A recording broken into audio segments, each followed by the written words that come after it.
So we're following Nanny. You need to remove your shoes. Oh, we have to take off our shoes because we're going into the production area where they make their food products.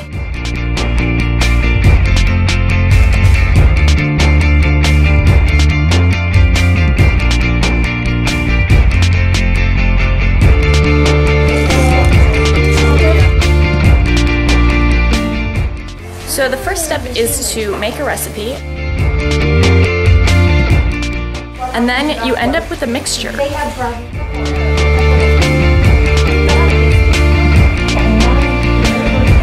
It's like making a crepe. And then you have to peel it off. on the pan.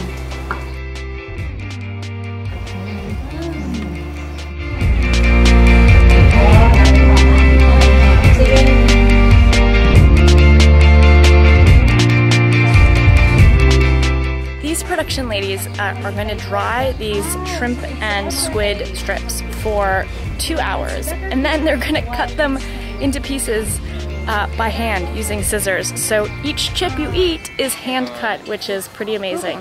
Makes you think where your food comes from.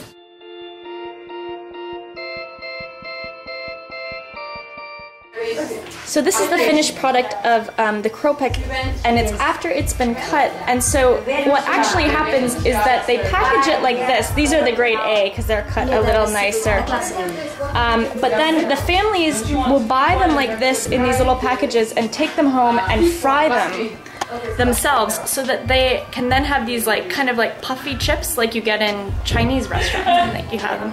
And they're delicious. We had some yesterday.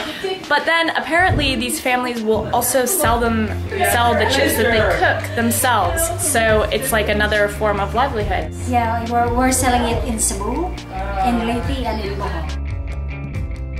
We're checking out the consumer store here, which is the multi-purpose store here, and everybody shops. It's like a co-op. So here we go. So everything in the Philippines is sold in these really small packages. You can see up behind me here.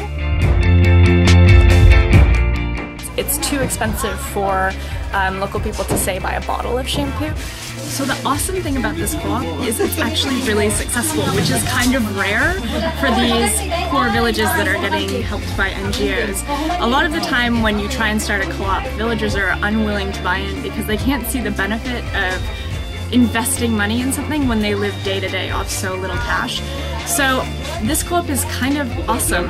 You have to buy 25 shares at 100 pesos at a time, so 2,500 pesos.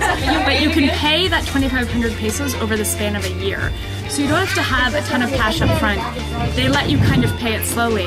And then once you're into the co-op, you shop at the store, and at the end of the year, depending on how much money you have spent in the co-op store, you get a little bit of that money back. So this is Alana, which is a coincidence because my name is Alana. And Alana is gonna give me some foot reflexology, which is another livelihood here. They've trained and are certified, and they get paid to do it. I'm sorry, I know you didn't sign up for a video to watch me getting a foot massage or to see my really dirty feet. However, I don't really care because it feels pretty awesome.